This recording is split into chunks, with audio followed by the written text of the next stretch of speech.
So another one of these late night call outs. I'm called to East Los Angeles Sheriff Station. This is in the probably late 70s. There was some brown berets going around. The authorities took paid a lot of attention to these kinds of cases. So I get out, it must have been about 4 o'clock in the morning, I get out to East Los Angeles Sheriff Station. And the place is a bevy of action. There are police in raid jackets from every available imaginary agency. There's the sheriff, there's the LAPD, the FBI, the alcohol, ATF, the district attorney. They're all hovering around deciding what to do.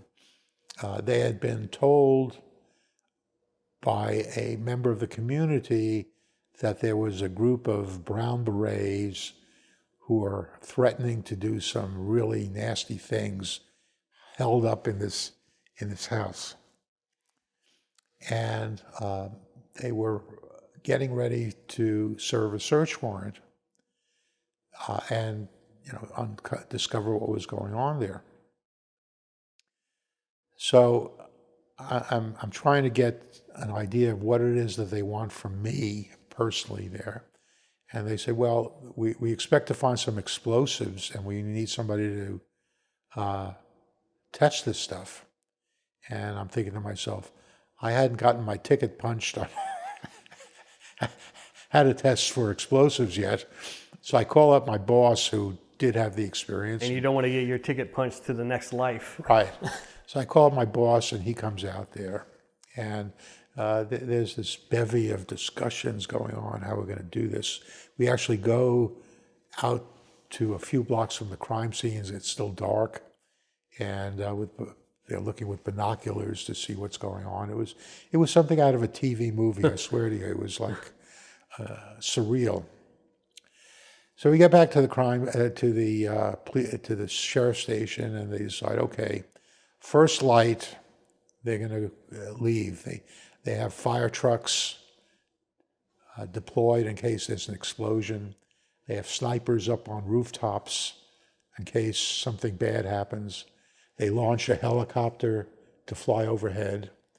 And there's 4 police cars filled with cops, district attorneys, and me and my boss. The plan is to leave us off about a block away. And we drive out of the sheriff's station, and 2 cars are going up the street northbound, and the other 2 cars are coming southbound, and they forget about us. Cars pull up to a screeching halt in front of this residence, and cops fall out with shotguns and pistols and everything, laying prone on the grass in front of the house, behind the cars, and these 2 district attorneys go up to the front door and knock on the door to say that they have a search warrant. And me and my partner are sitting in the back seat in a state of, we're catatonic. What are we supposed to do?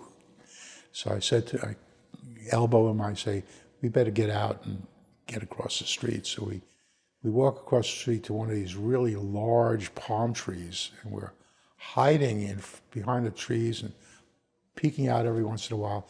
I had this vision of this cartoon character, a Disney character, looking to see what's going on.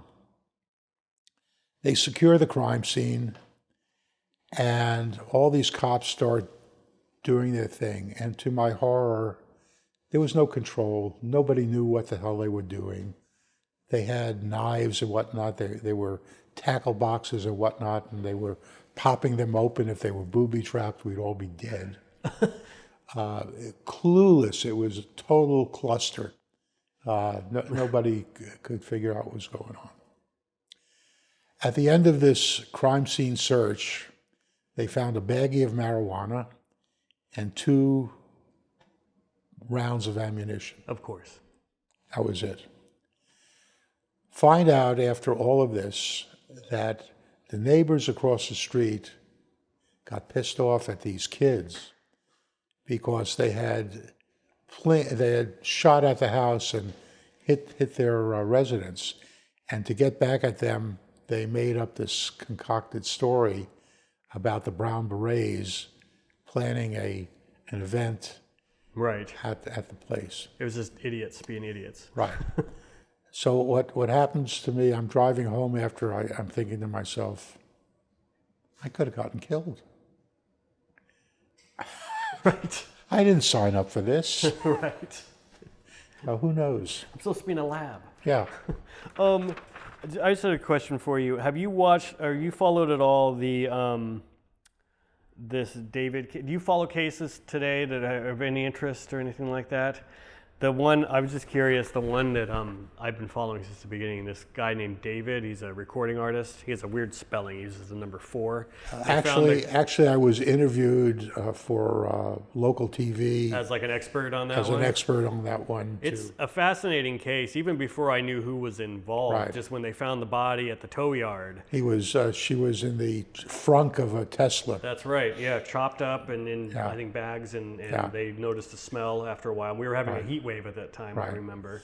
Well, the reporter wanted to know if I could, what kind of evidence would we find? Does this cause problems in conducting a forensic investigation?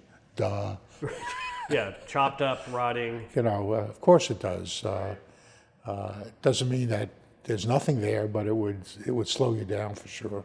Yeah, I think they are having trouble even determining manner of death at this point. Well, I told the reporter, I said that here's the problem.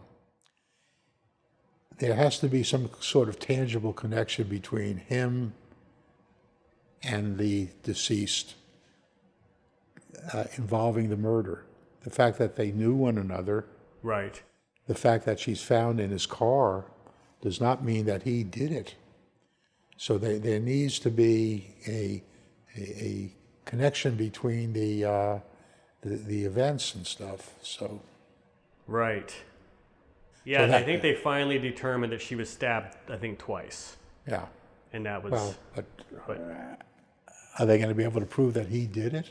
right. I mean, there's circumstantial evidence, but that may or may not get them to where they want to be. And with the body in the state it's in, how do you know that she wasn't stabbed afterwards? I guess there's a lot. If you're someone with means, which he is to some extent anyways, he wasn't super famous, but he was doing well. A lawyer could probably, some of the things we've talked about here in this interview, Right, cause some doubt. right. So, who knows? Yeah. Wow.